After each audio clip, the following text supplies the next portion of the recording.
V-Guard presents कौन जीत रहा है, को पावर्ड बाय सेंसोडाइन एंड विमल।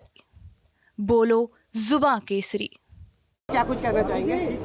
मैं सबसे पहले तो सभी अपने समाजवादी पार्टी के सांसदों को बधाई देना चाहूँगी और साथ में उत्तर प्रदेश के सभी जनों का भी धन्यवाद देना चाहूँगी कि जहां उन्होंने एक सकारात्मक राजनीति का आज सहयोग करके एक भारी संख्या में लोगों को संसद में पहुंचाने का जो काम किया है, और मैं धन्यवाद देना चाहूँगी सब। मैम, अयोध्या की सीट बहुत महत्वपूर्ण है, उस पर जिस तरह से मैं समझती हूँ लोगों का लोकतंत्र में लोग अगर खुश नहीं होते हैं तो वो अपने प्रतिनिधित्व को अपने हिसाब से चुनते हैं। अयोध्या में भी यही हुआ है कि कहीं ना कहीं लोग नाखुश थे और उन्होंने अपना सांसद जो चुना है वो समाजवादी पार्टी का चुना। मैम, आखिरी सवाल है, प्रधानमंत्री नरेंद्र मोदी शपथ लेने जा रहे हैं तीसरी बार, क्या कहेंगे?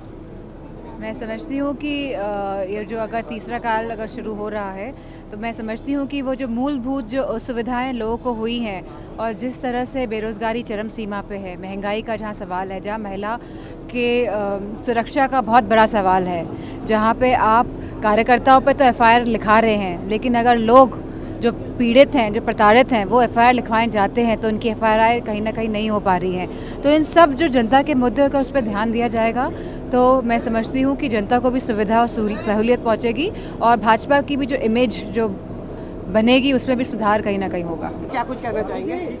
मैं सबसे पहले तो सभी अपने समाजवादी पार्टी के सांसदों को बधाई देना चाहूँगी और साथ में उत्तर प्रदेश के सभी जनों का भी धन्यवाद देना चाहूँगी कि जहां उन्होंने एक सकारात्मक राजनीति का आज सहयोग करके एक भारी संख्या में लोगों को संसद में पहुंचाने का जो काम किया है, और मैं धन्यवाद देना चाहूँगी सब। मैम, अयोध्या की सीट बहुत महत्वपूर्ण है, उस पर जिस तरह से मैं समझती हूँ लोगों का लोकतंत्र में लोग अगर खुश नहीं होते हैं तो वो अपने प्रतिनिधित्व को अपने हिसाब से चुनते हैं। अयोध्या में भी यही हुआ है कि कहीं ना कहीं लोग नाखुश थे और उन्होंने अपना सांसद जो चुना है वो समाजवादी पार्टी का चुना। मैम, आखिरी सवाल है, प्रधानमंत्री नरेंद्र मोदी शपथ लेने जा रहे हैं तीसरी बार, क्या कहेंगे?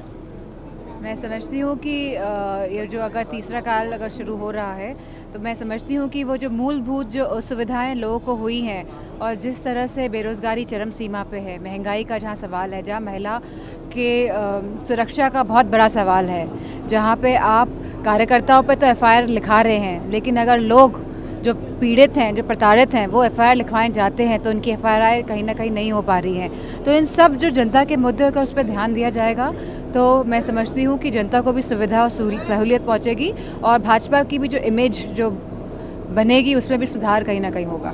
वी-गार्ड प्रेजेंट्स कौन जीत रहा है, को पावर्ड बाय सेंसोडाइन एंड विमल। बोलो जुबां केसरी।